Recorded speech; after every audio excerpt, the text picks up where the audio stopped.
नमस्कार दोस्तों। आज हम बात करते हैं कि हमारे पास अपना खुद का क्या है।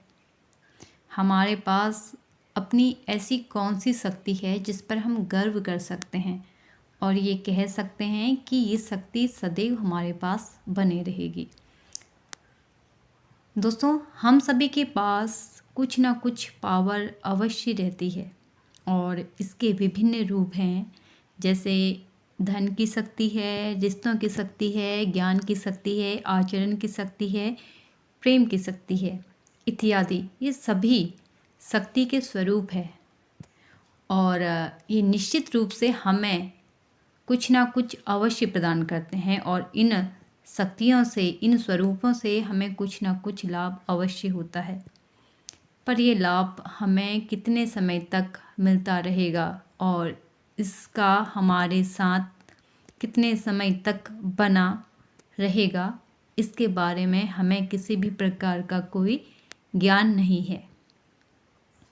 चलिए इसे ऐसे समझते हैं, जैसे हमारे पास बहुत धन है तो धन रूपी शक्ति, जब तक हमारे पास धन रहेगा हमारी शक्ति निश्चित रूप से बनी रहेगी और जैसे जैसे यह कम होता जाएगा या ख़त्म होता जाएगा तो हमारी शक्ति भी क्षीण होती जाएगी, हमारी शक्ति भी खत्म होते जाएगी।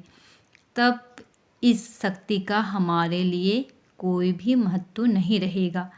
अर्थात कहने का तात्पर्य यही है कि यह भी हमारी अपनी खुद की शक्ति नहीं है। या फिर दूसरा उदाहरण ले लेते हैं, जैसे रिश्तों की शक्ति। जब तक हम रिश्तों को संभालते रहेंगे, जब तक हम उनका ख्याल रखेंगे, उनको संभालने के लिए हर प्रकार की कोशिश करेंगे, तब तक वह रिश्ते हमारे साथ बने रहेंगे। और जैसे ही हमें या हमारे द्वारा जाने अनजाने में कोई भूल हो जाएगी या कोई भूल हो जाती है तो ये रिश्ते हमारे कमज़ोर पड़ जाते हैं और ये रिश्ते भी हमारे अपने नहीं होते हैं। इन दो उदाहरणों से शायद थोड़ी बहुत हमें समझ में आ गया होगा कि हम किस हिसाब से और क्या बात कर रहे हैं। ठीक इसी प्रकार और शक्तियाँ भी हैं जो कि ना किसी फ़ायदे से हमसे जुड़ी हैं। कहने का तात्पर्य यही है कि ये सारे बाहरी शक्तियाँ हैं जिसे हर कोई अर्जित करता है, जो किसी के पास कभी भी आ जा सकती है। यह सब उसके कर्मों पर निर्भर रहता है। अगर हम वास्तविक शक्ति की बात करें तो वह हम स्वयं है, जो हमारे अंदर पहले से ही विद्यमान है, जो हमें हर शक्ति से मिलाती है। वह कोई अर्जित शक्ति नहीं है, वह जन्म से हमारे पास हमें मिली हुई है।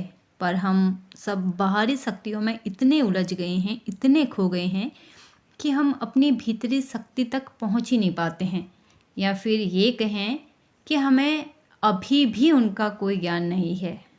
बार बार हमें झकझोरा जाता है संतों द्वारा, महापुरुषों द्वारा कि आप अपने अंदर देखिए, अपने अंदर झांकिए, अपने को जानो, लेकिन हमें कोई भी बात समझ नहीं आती है और हम ना ही इन बातों को समझने की कोई कोशिश करते हैं।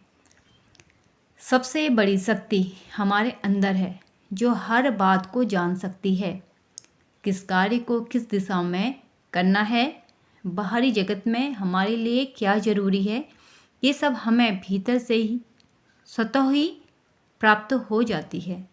लेकिन इसके लिए हम सजग और जागरूक नहीं हो पाते हैं, जिसके कारण इन सब को हम कभी जान ही नहीं पाते हैं।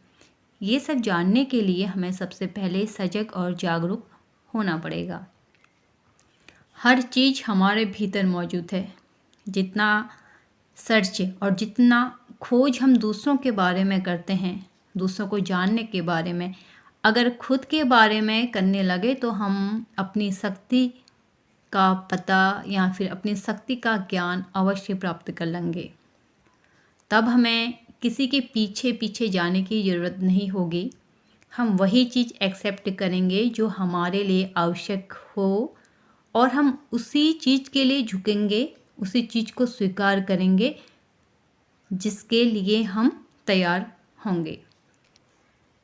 वास्तविक शक्ति में समर्पण और बोध होता है। यहाँ पर किसी भी प्रकार के दिखावे की कोई ज़रूरत नहीं होती है। तो अब हम ये जान सकते हैं कि हम किस शक्ति के अधीन हैं। क्या जिस शक्ति के अधीन हम हैं वह हमारी अपनी शक्ति है या वह भी बाहर की दुनिया से अर्जित कोई शक्ति है। आपसे फिर मुलाकात होती है एक नए विषय के साथ, एक नए ज्ञान के साथ। तब तक अपना ध्यान रखिए। नमस्कार और धन्यवाद।